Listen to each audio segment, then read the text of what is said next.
নগাঁও পত্ৰদ্ৰৱা সমষ্টিৰ অন্তৰ্গত নগাঁও পৌৰসভাত বিজেপিৰ শক্তি প্ৰদৰ্শন। নগাঁও পত্ৰদ্ৰৱা সমষ্টিৰ বিজেপি প্ৰাৰ্থী ৰূপক শৰ্মাৰ সমৰ্থনত ওলাই আহিল মহিলাসকল। নগাঁও পৌৰসভাৰ 17 নং আৰু 18 নং মহলাত বিজেপিৰ ৰোড শ্ব'। উপস্থিত বিজেপিৰ ৰূপক শৰ্মা। আজিৰ অনুষ্ঠানত উপস্থিত থাকে বিজেপিৰ জ্যেষ্ঠ নেতা ৰঞ্জিত বৰদলৈ।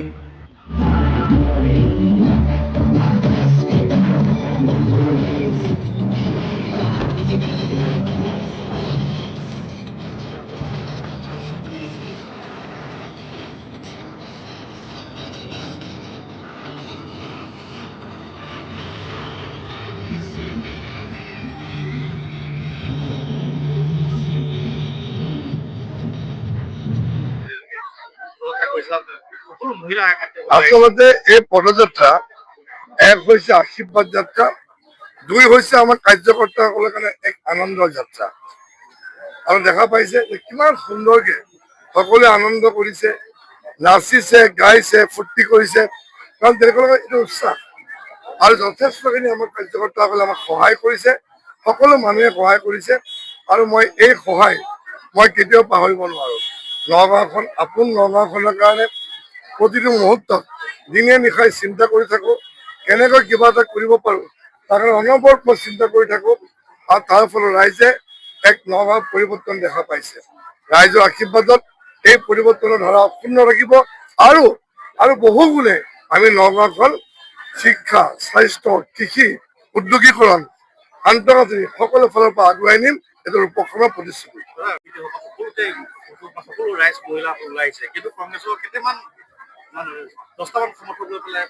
কংগ্ৰেছৰ কথা মই নাজানো, খালি মানুহে কয় যে কংগ্ৰেছটো এতিয়া নগাঁৱত দুৰ্বিন্দি চাবলগীয়া অৱস্থা হৈছে। একেবাৰে সংগঠন নাই। এইটো হৈছে ৰাইজৰ মৰম আশীৰ্বাদ। আমি 5টা বছৰ এটা দিনো আমি জিৰণি নহওঁ, অনবৰতে ৰাইজৰ মাজত থাকো। আৰু এই সময়ত নিৰ্বাচন বুলি যে আমি আহিছো এইটো নহয়। কংগ্ৰেছৰ এইটো উল্টা ছবি। 5টা বছৰ তেওঁলোকে সদায় শুই থাকে, ৰাইজৰ মাজত নাযায়, কাম নকৰে, ৰাইজৰ দুখে সুখে লগত নাথাকে। উন্নয়নটো নহলে দেখা পাইছে। নিৰ্বাচনৰ সময়ত ৰাইজৰ ওচৰত আহিলে কেইটামান পইচা দিলে ৰাইজে কেতিয়াও সমৰ্থন নকৰে, গ্ৰহণ নকৰে।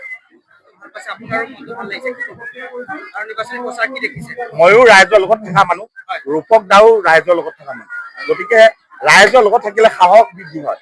মোৰ যদিও অসুস্থতা, আজি মই কৰি থাকিব পৰা নাই, কাৰণ বিজেপি কৰিছো জন্মান্তৰ হয় নে, ভৱিষ্যতেও কৰি যাম। একদম সৰু অৱস্থাৰ পৰা যিহেতু বিজেপি কৰিছো, ৰাইজৰ লগতে আছো। গতিকে ৰূপক দা তেনেধৰণে থাকিব চেষ্টা কৰিছে। ৰূপক দা আহি পেলাই এবাৰ লগ কৰিছো, মোৰ মনত সাহস বৃদ্ধি হৈছে।